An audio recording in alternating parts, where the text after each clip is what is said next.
Olá, sejam bem-vindos a mais um programa Por Dentro da Pós. Eu sou a professora Gisele Giesel, coordenadora dos cursos de pós-graduação nas áreas da Psicologia e Neurociências. Hoje estamos aqui com a professora Viviane Oliveira de Mello para falar sobre plasticidade cerebral e suas relações com as funções executivas. Boa tarde, professora, seja bem-vinda, é um prazer recebê-la. Tudo bem? Muito obrigada, boa tarde, o prazer é todo meu, obrigada pelo convite, é sempre uma satisfação estar participando aqui do Por Dentro da Pós. Imagine, nós que ficamos honrados. Então, professora, quais são as definições da neuroplasticidade e funções executivas? Então, olha só que interessante, até um pouco antes da década de 90, o que se acreditava?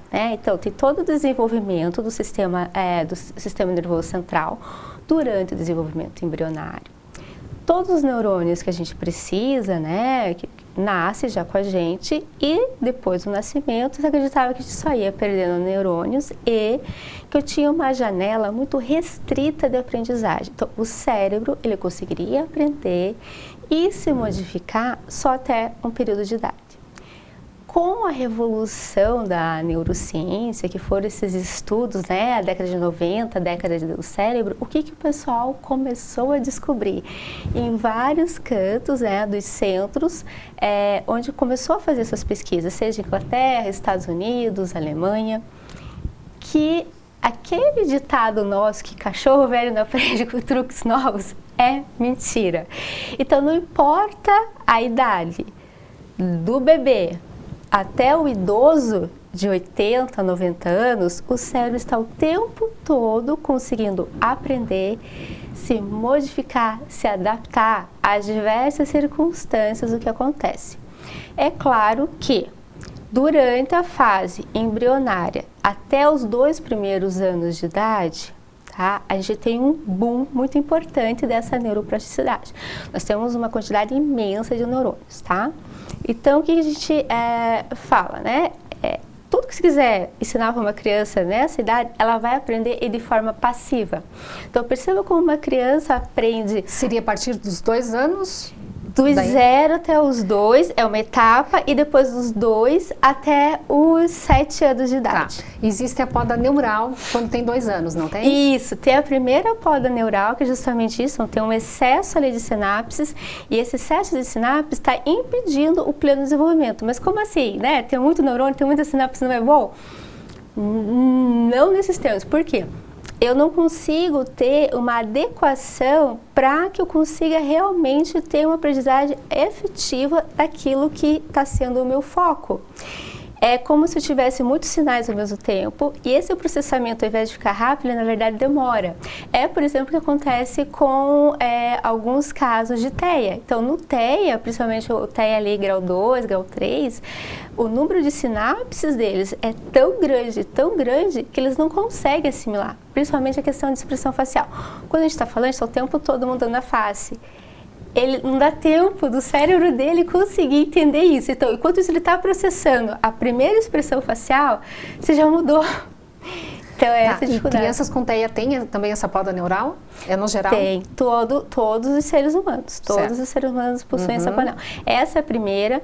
Depois, ali, entre os 8 até os 10 anos de idade, tem a segunda poda neural, que daí ela realmente restringe ainda mais, ela realmente coloca assim, o que é questão do uso e desuso. Então, tudo no nosso corpo é o quê? O que está sendo utilizado? A gente aprendeu isso.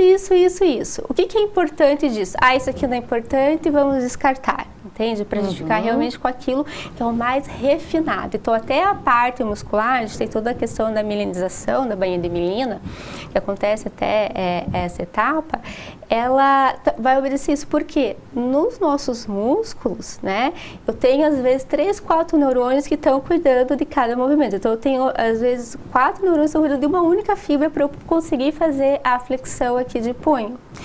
Isso deixa o movimento descoordenado, porque é muita informação cruzada.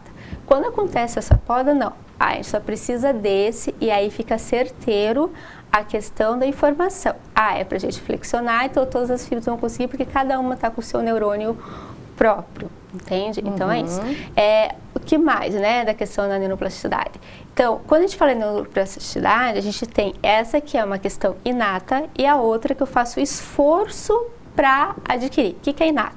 Então, isso que eu estava falando, a criança de 0 até 6 anos, se você mudar para ela com outro país, ou você colocar ela realmente no curso de outras línguas, ela vai aprender e de modo passivo. Entende? É a esponjinha, vai absorver exato, ela naturalmente. consegue entender de forma muito clara e simples aquele idioma, a estrutura daquele idioma, de como como que eu represento o banco, como eu represento a cadeira, que pra gente depois, né, principalmente depois dos 25 anos, já fica difícil, por quê? É um trabalho que eu tenho que fazer toda a associação primeiro com o meu idioma, para daí conseguir entender e fazer essa tradução até realmente com o meu esforço. Então, o que é isso? A neuroplasticidade continua até o final da vida? Sim. Mas depois dessa primeira etapa, ela é com um grande esforço. Ou seja, eu tenho que ter foco, objetivo. E a gente brinca, né? Realmente sentar a bunda na cadeira e pegar ali os livros para que a gente consiga entender, consiga compreender, consiga melhorar essas funções. Qual que é a importância ali da neuroplasticidade, desse termo, né? Então, se o cérebro consegue se adaptar, consegue aprender, uma série de lesões também a gente consegue minimizar ou até superar. Como? Depois eu vou falar, mas uma das formas de acontecer essa neuroplasticidade é com o aumento de oxônios. Então, o cérebro consegue dar o comando que precisa aumentar oxônios. Então, desde que eu não tenho lesionado ali a fonte, né, a questão das lesões medulares, o corpo vai conseguir fazer essa extensão de oxônios e a pessoa recuperar o movimento. A questão dos AVCs, né? Tanto a questão do isquêmico quanto hemorrágico. Então, o que acontece? Dependendo do tamanho da lesão, o nosso cérebro ainda consegue recrutar neurônios que estavam especializados numa área para ir para outra que perdeu esse agrupamento grande de neurônios, entende? É claro, com o avançar da idade, eu pego ali o cérebro da criança, comparando, né? Eu tenho aquela argila bem mais molinha. plástico, né? Isso. Sabe o pessoal, os olheiros, né? Aquela argila que tá bem molinha ali, bem líquida quase. Aí você transforma naquilo que você quiser. E, gente, pro bem e pro mal. É importante a gente pontuar isso, porque nessa primeira fase, tudo que acontecer com essa criança vai ter uma repercussão para toda a vida dela de uma maneira muito maior, muito mais forte. Então, a questão dos abusos, né, o estresse tóxico, os estímulos adequados ou não. Então, toda essa percepção vai ser muito diferente. A questão da nutrição, das patologias que ela possa ter. Então, tudo isso vai ser gravado realmente de uma forma muito mais forte e com consequências muito mais duradouras. E, por outro lado, também, se eu quero remodelar esse cérebro, ou seja, quero tratar uma criança que acabou desenvolvendo o TEPT. Vamos pegar o exemplo agora que, infelizmente, né, e todos solidários aos nossos irmãos do Rio Grande do Sul, muitas crianças passaram por isso, por perda de tudo, perda da família. Então, a tendência de desenvolver realmente, né, essa questão do transtorno pós-traumático é grande. Mas para ela, se eu tratar adequadamente e já, porque também a neuroplasticidade depende muito do tempo que eu interfiro. Então, aconteceu a lesão. Quanto mais rápido eu começo a interferir, menos danos. Perfeito, maior é a recuperação. Agora, um adulto, né? Pega lá de novo o nosso idosinho lá de 80, 90 anos. Toda a vida ele fez aquela coisa daquele jeitinho. Aí você fala, vamos mudar? Assim, ele já vai ter uma outra resistência. E aí agora a gente vai para a questão das funções executivas. Então, como eu estou falando em funções executivas, eu estou falando em funções ultra especializadas cognitivas. Todo ser humano tem funções executivas? Todo ser humano tem funções executivas, tá? Ah, mas aquela criança que teve paralisia cerebral, aquela criança, ela vai ter mais limitada, mas de uma certa forma, vendo que a gente está falando dos estímulos da neuroplasticidade, ela vai conseguir desenvolver também. Dentro das funções executivas, quais funções cognitivas estão? Então, eu tenho memória de trabalho, tá? A questão que é muito importante, que é o controle inibitório, depois eu falo mais um pouquinho. E a questão também da atenção seletiva, tá? É muito importante. Por quê? As funções executivas, elas nos ajudam aquelas tarefas onde eu preciso planejar, organizar, para enfim executar um objetivo. Então, sem essas funções executivas, a gente fica tudo perdido. Então, quando eu já vou falar ali um pouquinho para frente, o TDAH. O TDAH, ele não consegue ter um controle inibitório eficiente, ele não consegue ter um autocontrole eficiente. Então, também não tem atenção seletiva. Então, ao mesmo tempo que elas são separadas, todo mundo trabalha em conjunto. Quando falta uma, o castelo de cartas cai.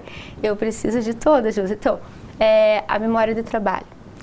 Essa última frase que eu falei, quem está nos escutando, estava ali gravando, por quê? Está utilizando a memória de trabalho. A memória de trabalho permite que, ao mesmo tempo que eu estou recebendo novas informações, eu começo a buscar também informações antigas para fazer associação. E ela vai começar a dizer para esse sistema, ok, isso aqui é importante, não é importante. Ela também é classificada em ultra rápida, operacional, que é aquela questão de a gente memorizar o número fixo de dados, né? Uhum. Então, você pede uma pessoa, passa o telefone, a pessoa fala, você anota ali rapidinho e daqui a pouco aquela informação já sobe.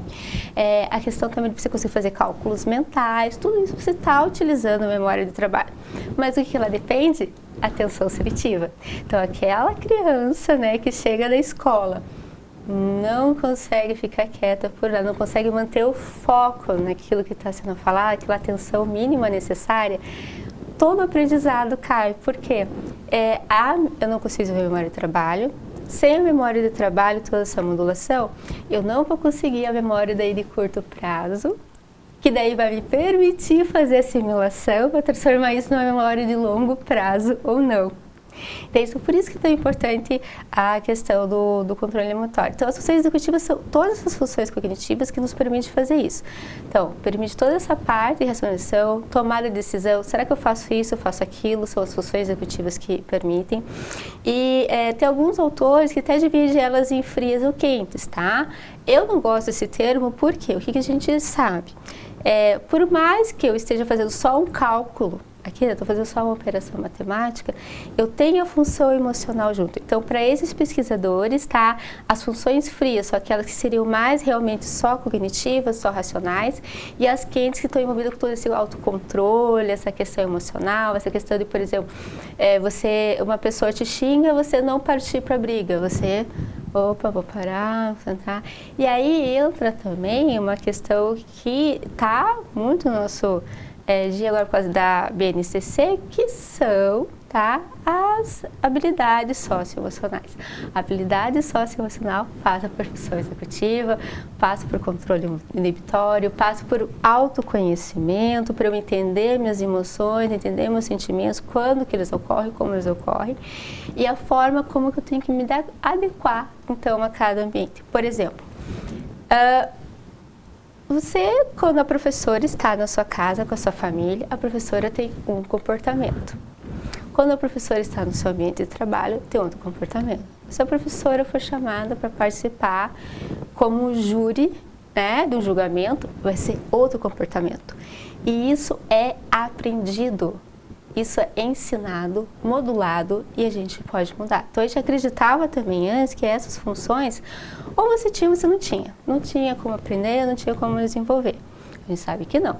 Tem sim como a gente recuperar, tem sim como desenvolver, trabalhar tudo isso. E o controle inibitório é aquela questão que, e agora eu faço um parênteses, não estou julgando ninguém, não estou julgando os pais, nem as mães, mas é aquilo. A criança está chorando, eu não aguento choro. Tá aqui o celular, tá aqui o tablet, ai, tá chorando, tá aqui a comida. Ai, você não quer comer, você quer o doce? Tá aqui o doce.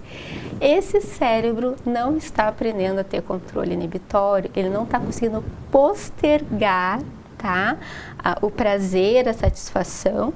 E o que vai acontecer com esse indivíduo? Vai ser muito mais difícil para ele na questão dos estudos, porque a questão não é só eu aprender aquilo que eu gosto, mas aquilo que eu tenho que entender que ele não vai saber lidar com frustrações. Perfeito, né? É isso. Tá, e quando a gente fala em questão de aprendizagem, né? Uma criança na escola, ali por volta dos 6, 7 anos, ela já está preparada para aprender, para escrever? Então vamos separar. Para aprender, sim. É importantíssimo, gente, quando eu falei para vocês essa questão toda ali do 0, né, até essa idade, o quê?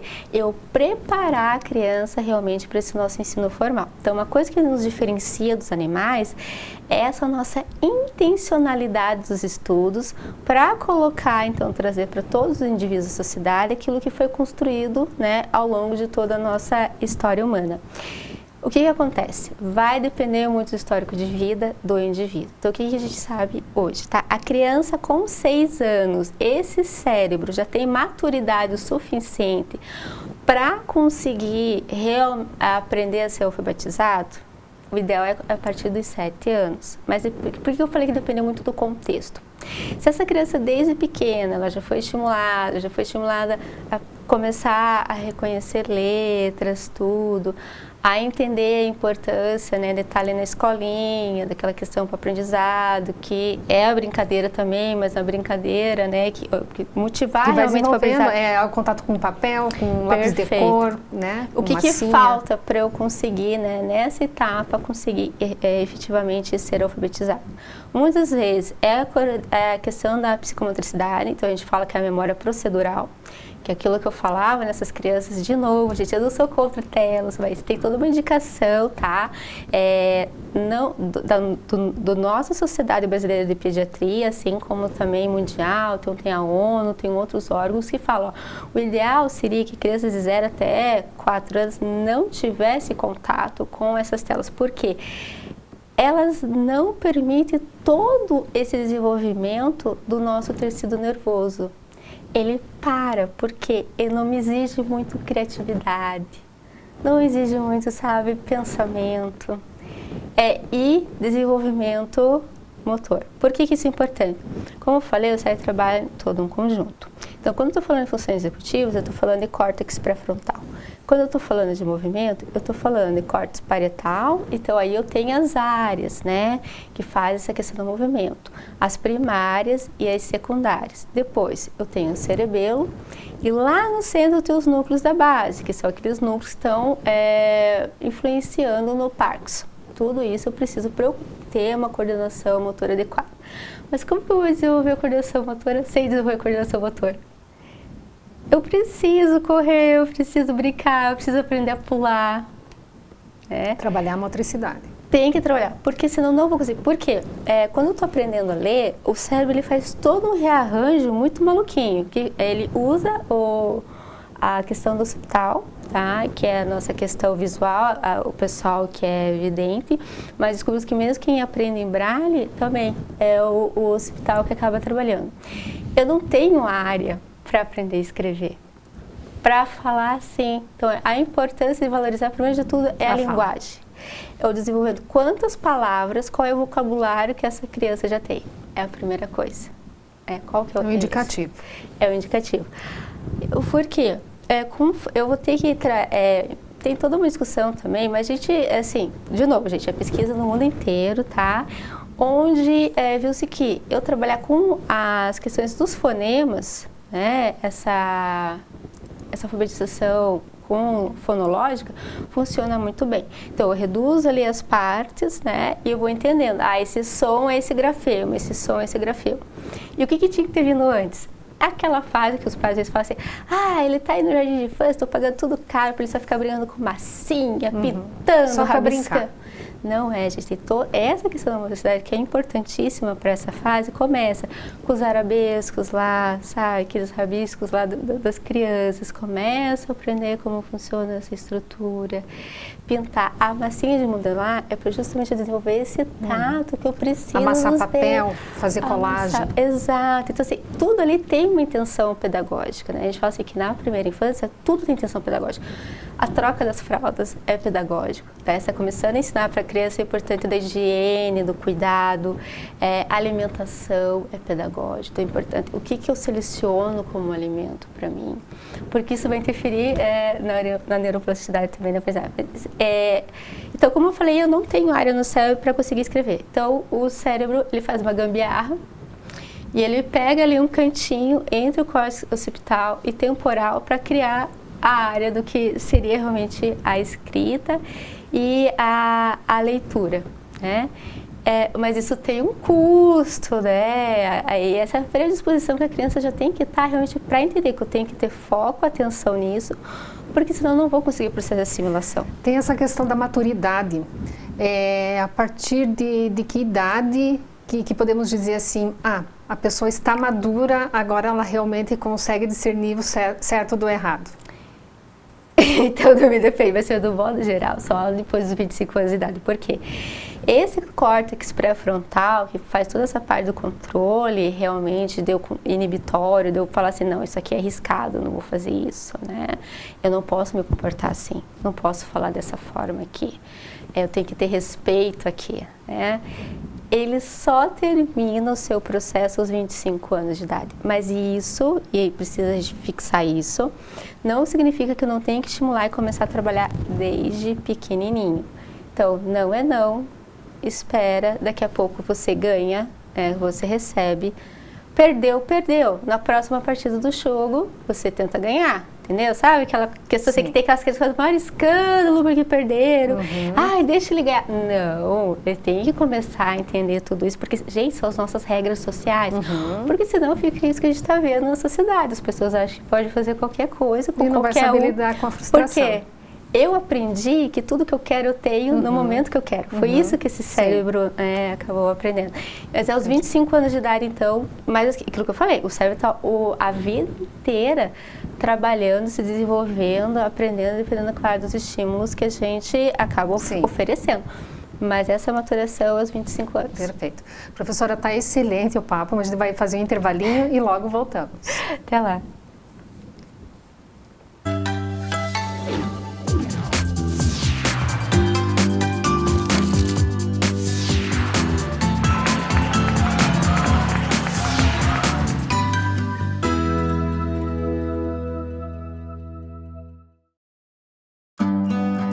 Sabe aquele sonho de ter um médico da família?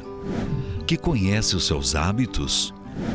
Está sempre pronto para cuidar bem da sua saúde? Com o Plano Pleno da Unimed Curitiba, você tem. E todo esse cuidado vai ficar ainda mais perto de quem mora em São José dos Pinhais. Com a nova unidade de atenção primária da Unimed na Rua Barão do Cerro Azul 1571. Conheça! Aqui tem Plano Pleno com atenção primária à saúde. Aqui tem Unimed Curitiba. Acesse querounimed.com.br e saiba mais.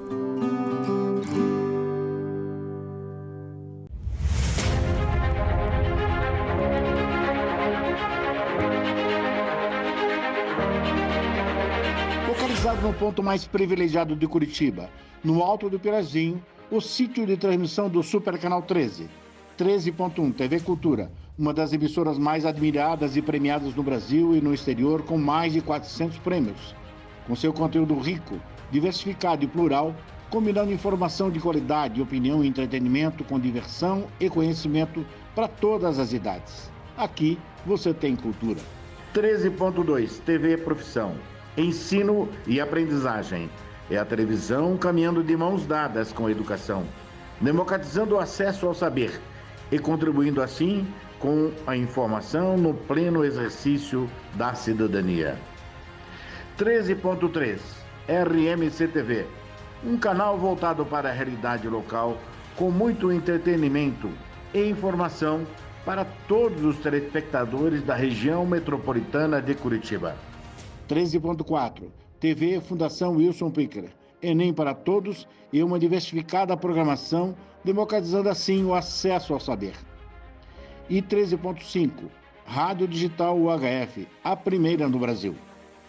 A multiprogramação do Super Canal atende a mais de 3,5 milhões de telespectadores em Curitiba e na região metropolitana, nas cidades de São José dos Pinhais, Piraquara, Colombo, Almirante da Mandaré, Bocaiúva do Sul, Campina Grande do Sul, Quatro Barras, Araucária, Fazenda Rio Grande, Campo Magro, Campo Largo, Contenda, Lapa, Balsa Nova e Itaperiçu. Essa excelente estrutura de transmissão permite uma ótima recepção em mais de 90% dos televisores da sua área de cobertura. No Super Canal 13, sua imagem pega bem.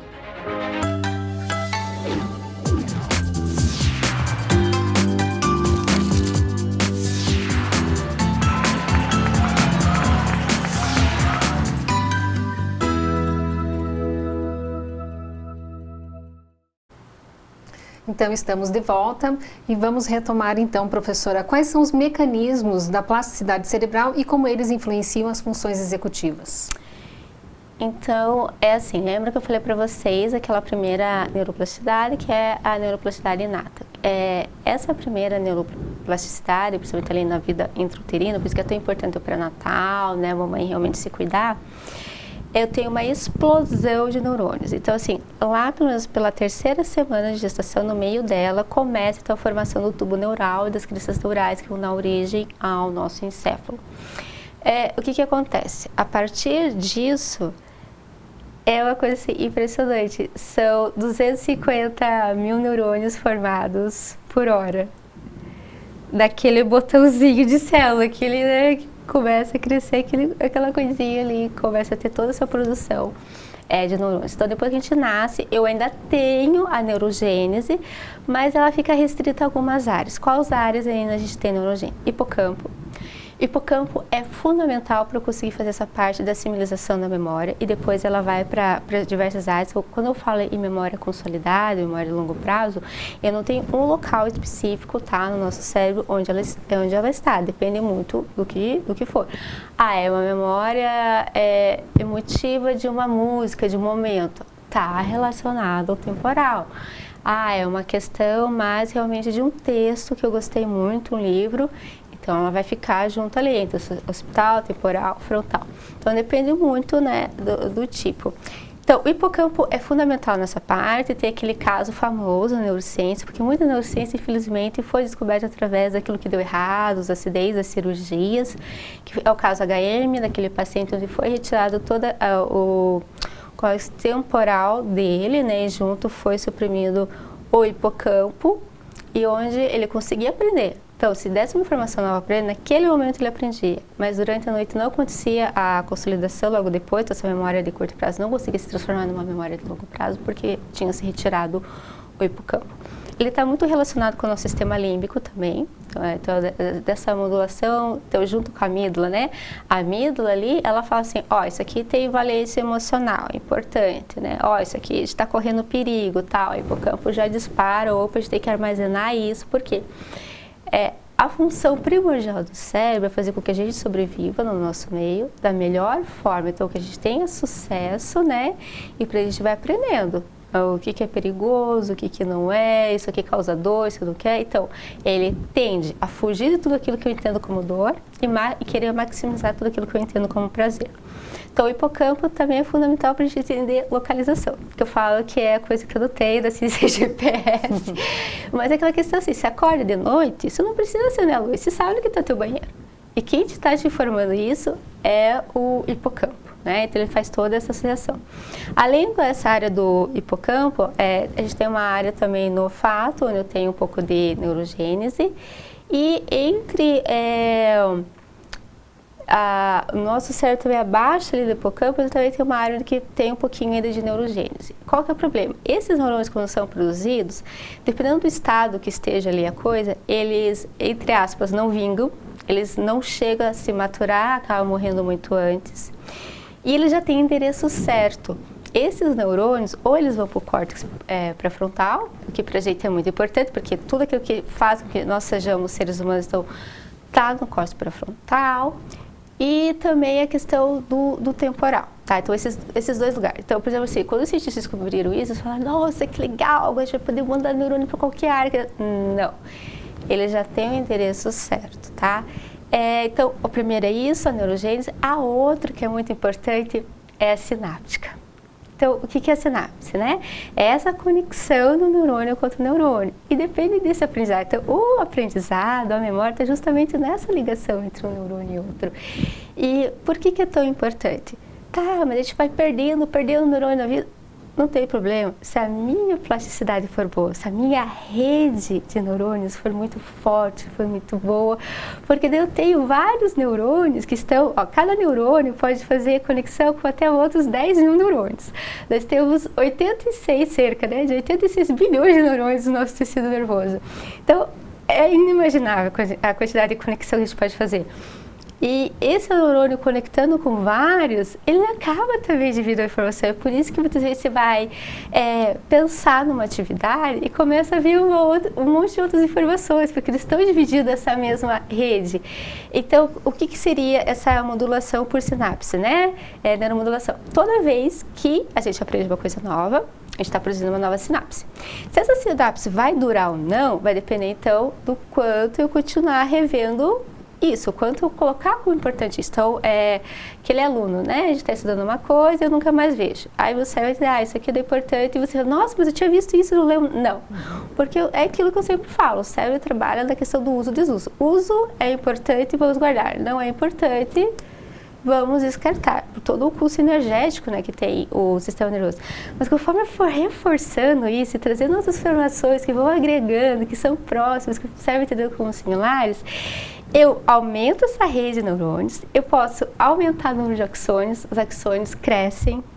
É incrível, assim, em placa, mas isso depende muito do fator neurotrófico, tá? Então, são as neurotrofinas, que são substâncias químicas que permitem com que esse neurônio consiga ter uma sobrevivência maior ali nesse tecido e com ele ter esse sinal, então, realmente para o crescimento do axônio ou das espinhas dendríticas. Então, assim, muitas vezes o neurônio tem só 2, 3 dendritos, mas a gente consegue criar várias espinhas dendríticas, que são espinhas mesmo, vão crescendo assim vários galinhos, entre aspas, ali dentro de cada dendrito, e aí ele consegue fazer todas essas conexões fortalecendo. Então, neuroplasticidade por formação de novos neurônios, essa por sinapse, e a outra também fortalecendo a sinapse, aí entra a questão dos neurotransmissores. Como? Conforme eu for reforçando essa rede, você está entendendo que é importante? Então, digamos que eu tenha, num determinado neurônio, ali 4 receptores para o neurotransmissor dopamina. Aí eu reforcei bastante essa rede, né? A hora que o cálcio entra na célula, ali no neurônio, entre a polarização e despolarização do neurônio, para que o impulso passe de um neurônio para o outro, o neurônio, né, a célula entende como importante, e esse neurônio pós-sináptico, ele manda ali para a membrana plasmática mais canais receptores de neurotransmissor. Então, da próxima vez que eu querer evocar essa sensação, essa memória, esse aprendizado, com muito menos transmissor, eu já vou conseguir. Isso é muito importante. Por exemplo, eu dei o exemplo da dopamina, porque o mal de Parkinson está relacionado com a dopamina. Então, se eu trabalhei muito bem essa parte cognitiva, essa parte do movimento, né, e continuo praticando os esportes, tudo. Professora, quando você fala em questão de aprendizagem, né, tem gente que pergunta assim, como que eu posso estudar para aprender melhor? Tem uns que tem que ouvir, escrever e falar para poder, outros só ouvindo já aprendem. O que explica isso? Então, na verdade, essa é uma teoria, né, dos tipos modais de aprendizagem, mas na verdade a gente viu que não, todo mundo aprende de todos os jeitos, tá? A verdade é essa, mas cada pessoa, ela se adaptou melhor a isso. O que é importante e não pode faltar? Quer aprender qualquer assunto? Vê o assunto, passa um tempo, reveja o assunto. Dentro de até 8 horas depois que você viu esse primeiro assunto. Você sempre tem que estar recapitulando. Justamente para o cérebro ter esse reforço, entender isso como importante, aí ele consolida realmente esse aprendizado. Mas 8 horas durante o dia ou precisa da noite ou dormir para poder... Assim, essas 8 horas é em relação a quando você teve o contato com essa informação. A gente não está considerando nesse momento a questão do dormir. Mas sim, o sono é primordial para a aprendizagem, porque é nesse momento que ali no hipocampo, que eu falei que é onde acontece a consolidação, ele reedita a memória. Então, o que a gente precisa entender? A gente acha que a memória está em caixinhas, né? Aqui eu puxo a caixinha disso, não tá. E segundo, toda vez que a gente vai memorizar ou vai colocar uma informação somando com aquela que já tinha, a gente reedita a memória. Então, nunca, toda vez que você relembra, você está reeditando a memória, nunca é a mesma memória. nunca é a mesma lembrança, nunca é a mesma sensação. A gente acha que sim, mas não é. O cérebro faz toda essa adaptação, essa modelagem também em relação a como essa informação está guardada. E quando eu falo informação, eu estou falando sobre substâncias químicas, né, que estão remetendo a isso. De novo, em aprendizagem. Então, tem indivíduos que realmente, né, dependendo do sentido que ele desenvolveu mais, ele vai ter uma facilidade. Mas se ele esforçar e realmente aprender, né, por leitura, escrita, é importante. Outra coisa que eu queria falar é a respeito da escrita. Então, o pessoal falou assim, não, para que ensinar as crianças caligrafia? Hoje tudo é digitado, não precisa. É fundamental para eu realmente conseguir aprender a escrever, aprender a estrutura linguística, aprender a gramática. Por quê? Quando eu estou escrevendo, são N áreas do meu córtex cerebral que eu estou trabalhando em conjunto ao mesmo tempo, fixando e melhorando essa informação e deixando o meu cérebro cada vez mais neuroplástico. Sim, até a questão das letras, né? A letra A, como faz, a B, a C, D. E quando ele está digitando, são apenas teclas que ele está apertando. E daí qual que é o problema? Lembra aquela questão que eu falei para vocês da flexibilidade cognitiva, que tem a ver com a nossa criatividade também? Eu não desenvolvo. E esse é o risco, tá, do nosso cérebro começar a entender agora com o avanço da inteligência artificial, que para eu sobreviver nesse ambiente, o meu cérebro tem que se equiparar com a inteligência artificial. Não, gente, não é isso, tá? O cérebro humano, o cérebro da inteligência artificial, o cérebro da inteligência artificial, não tem problema.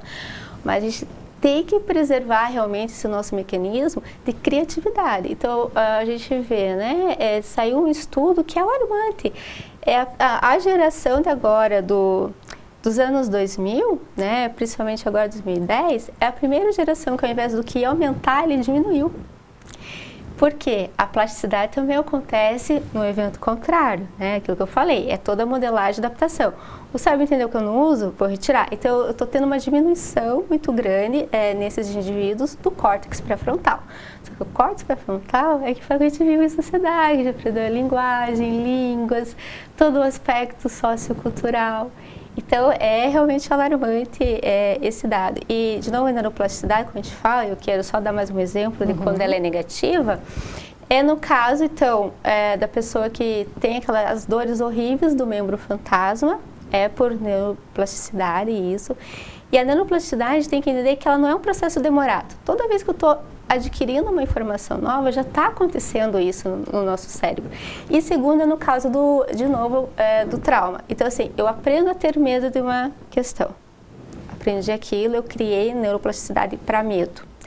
Eu reforço isso, lembra que eu falei que daí eu vou criando mais sinalizadores para receber aquele neurotransmissor, né, com uma quantidade menor.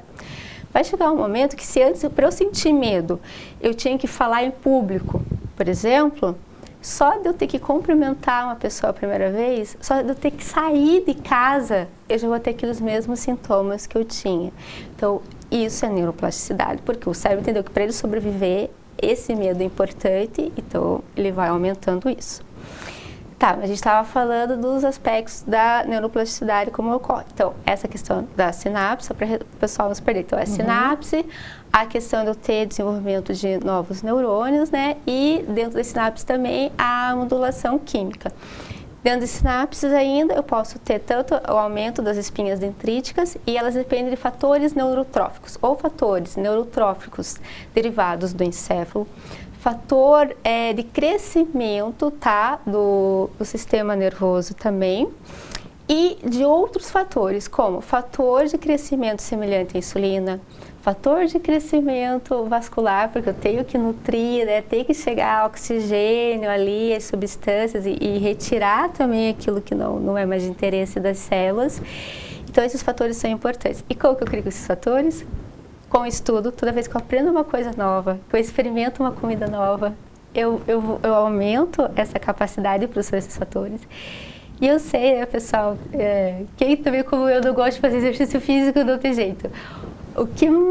O remédio, o melhor remédio que tem para o sistema nervoso é o exercício físico, porque através dele a gente consegue então produzir todos esses fatores que vão melhorar então todo esse sistema nervoso. E por que é tão importante a neuroplasticidade estar falando? E qual que é a relação dela com as funções executivas? Quanto mais neuroplasticidade eu estou fazendo, tanto usando também as funções executivas. A gente viu o controle inibitório, a capacidade de memória de trabalho, a atenção seletiva, a minha criatividade. E ao mesmo tempo que eu vou exercitando isso, e a gente tem vários exercícios cognitivos específicos para isso, uma série de quebra-cabeças, né? Aquela outra questão também, que já é bem conhecido, que é a Torre de Renault, Torre de Londres, dependendo da idade, também trabalha esses aspectos. Eles trabalham em conjunto. Então, quanto mais eu trabalho exercitando minha função executiva, mais neuroplasticidade eu tenho. Quanto mais neuroplasticidade eu tenho, mais eu vou conseguir desenvolver a minha função executiva. Então, tudo a gente tem que ter no nosso organismo, nada é separado. A gente tem muito essa visão mecanicista que é assim, essa peça está ali, essa outra peça está ali.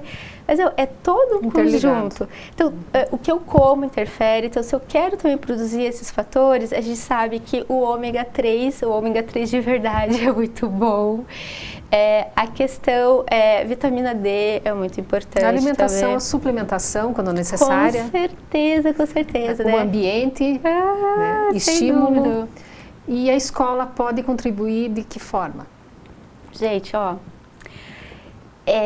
gente não descobriu todo o potencial, né, que a educação formal pode ter, porque a gente tem muito aquela visão assim, carteira atrás de carteira, porque não precisa mais ser nada disso, né? Mas eu possibilitar esse desenvolvimento dentro de um processo de metacognição. Então, assim, sim, eu passo o conteúdo base, mas a partir daí é quase como se fosse um método socrático. Eu não posso mais ter aquela dimensão de eu sou professor, eu transmito, você aprende. Não, porque o meu aluno também já tem a série de aprendizados dele. Então, a partir desse conteúdo que a gente já conhece, que a humanidade construiu, como que você reelabora isso? Como que você entende isso? Como que a gente pode aplicar isso? E quanto mais eu exercitar esse tipo de pensamento, que é o raciocínio crítico, essa questão de eu realmente tomar posse desse conhecimento, mais eu vou ter condições de aprender e realmente ressignificar. Por quê? A questão que eu sempre dou quando a gente está, acho que é lá pela 5ª, 6ª série, a gente começa a aprender álgebra. Então a gente aprende lá, por exemplo, A mais B ao quadrado e a gente aprende esse primeiro binômio. Então, quadrado do primeiro, mais 2 vezes o primeiro pelo segundo, mais quadrado do segundo. Tá, e daí? O que eu faço com isso? A gente treina, porque no processo educativo tem essa fase do treinar.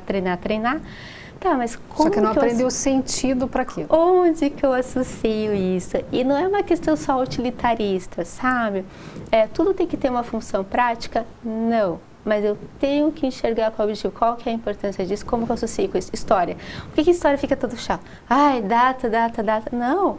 A gente observar na história como tudo se conecta, como nenhum evento está isolado. A repercussão que teve para o mundo, os europeus terem dominado a América, o que foi desenvolvido a partir de tudo isso, né? E como relaciona com os dias de hoje? Quais são os resquícios de hoje? Porque senão fica só história pela história, a gente não aprende, né? A questão da geografia também, tudo. Mas é isso, gente. É o que? É intencionalidade. Então, primeiro, se o teu aluno não consegue ter controle de vitória, não dá. Então, e é muito importante daí essa parte das habilidades socioemocionais. Por quê? A partir do momento que ele compreende, que ele entende aonde ele está, quem ele é, entende a significância que ele tem também como ser humano, como pessoa, como participante dessa sociedade, que é fundamental, aí o lugar dele no mundo. Isso, aí ele fica mais predisposto e se entender, não, você não está aqui como punição. Você está aqui realmente para uma construção sua. Sim. É isso que a gente quer, o crescimento. Se você não gosta disso, tudo bem. Você tem que saber o mínimo. Senão a gente fica esses brasileiros aí que endividados porque não tem noção de porcentagem. E é isso, né?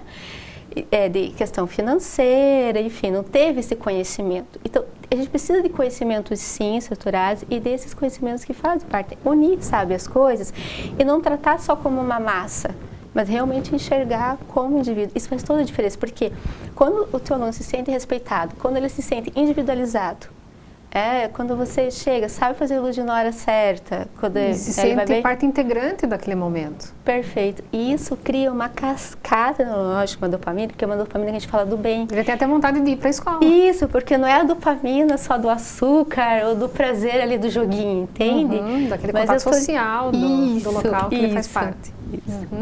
Professora, perfeito, está muito bom o papo, mas infelizmente está chegando ao fim, mas eu acho que tem assunto aí para outros encontros. Agradeço a sua participação. À disposição. Obrigada a todos que ficaram conosco até agora e que vão assistir depois também.